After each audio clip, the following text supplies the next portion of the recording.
Limang money mindset na magpapayaman sa'yo. Number 1, ang ipon ay hindi sobra, kundi protection. Ang taong marunong mag-ipon, marunong maghanda, hindi mo kailangang mayaman bago mag-ipon. Nagiging mayaman ka dahil marunong kang mag-ipon.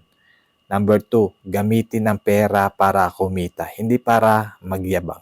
Ang mayamang mindset ay alam kung paano palaguin ang pera, hindi lang gastusin. Mag-invest sa kaalaman, negosyo o asset na magbibigay ng kita sa hinaharap.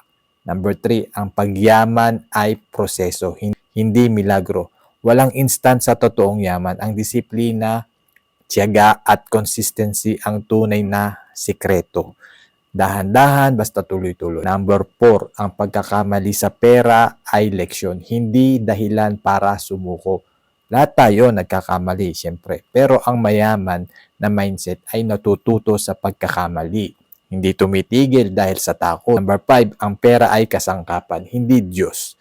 Gamitin mo ang pera para magkaroon ng kalayaan, kabutihan at kapayapaan, hindi para ipagyabang o kontrolin ng pera ang buhay mo. So to know more about IMG, so mag-message ka lang, comment, #ipon para mag-guide ka namin, para makapag-build ka ng solid financial foundation at magkaroon ka ng access sa mga personal finance, sa mga financial products.